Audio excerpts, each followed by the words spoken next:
Good morning, children. Welcome to the English session. Today, we shall be dealing with the poem The Laburnum Top by Ted Hughes. The poem The Laburnum Top is a beautiful poem in which the poet has used the laburnum tree and goldfinches as a symbol of life and its fluctuations. In this poem, the poet describes how the visit of a goldfinch changes the laburnum tree. The goldfinch transforms the tree and makes it come alive as the chicks of the goldfinch start to rustle and chirp on seeing her. Once the goldfinch leaves the tree, it becomes quiet and still again. The laburnum tree symbolizes the pattern of our life in general, which is usually dull and inanimate. The goldfinch breaks the usual pattern and makes it lively. Without the goldfinch, the laburnum tree is just like another tree. In other words, it is the attitude of a person towards life that makes life meaningful and worth living. So let's explore the poem. The laburnum top is silent, quite still in the afternoon yellow September sunlight, a few yellow leaves yellowing, all its seeds fallen. So here the poet describes a beautiful sunny autumn. The laburnum tree is silent and still. It is laden with yellow leaves and yellow flowers in September.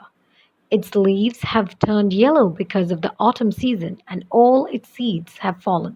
Till the goldfinch comes with a twitching chirrup, a suddenness, a startlement at a branch end. Then, sleek as a lizard and alert and abrupt, she enters the thickness, and a machine starts up, of chitterings and of tremor of wings and trillings. The whole tree trembles and thrills. It is the engine of a family.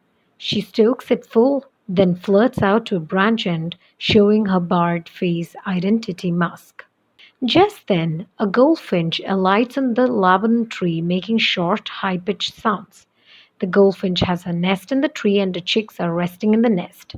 On the mother's return, a sudden movement stirs the tree. Her little ones are excited on her arrival and start chirruping. The cautious mother enters the tree with great care so that no predator can come to know that her babies are housed in the nest. The poet has compared the alert, abrupt, and sleek movement of the goldfinch with that of a lizard. The goldfinch has been called the engine of a family. Just as the engine starts up the machine, her arrival in the nest has suddenly started up the silent machine. That is, the young ones have started chittering and making noise. By feeding her young ones, she has added fuel to the machine, and as a result, the chicks now have the energy to be active and make noise. After feeding her chicks, the goldfinch flies up and rests on the end of a branch of the tree, her identity concealed behind the yellow flowers and yellow leaves. Then, with eerie, delicate whistle chirrup whisperings, she launches away towards the infinite, and the laburnum subsides to empty. After some time, the goldfinch makes a strange, short, high pitched sound. Then she flies away towards the infinite sky. The laburnum tree becomes silent again after the departure of the goldfinch, and everything seems to be the same as it was before the arrival of the goldfinch. Now, the summary of the poem. The poem The Laburnum Top by Ted Hughes describes the mutual relation between a laburnum tree and a goldfinch. Both of them are yellow in color and quite beautiful in appearance. The laburnum tree is beautiful, large, but quite silent and getting naked because of winter. However, the bird, goldfinch, appears from the sky, and soon the whole tree is surrounded by the sweet chirps of the bird and her young ones. It was previously dead, and now it seems to be alive and shaking until the bird vanishes away again. Dead silence prevails.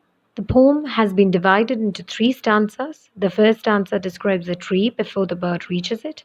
The second stanza describes the coming of the bird, and the final stanza tells the condition of the tree when the bird goes away. The poetic devices used in the poem.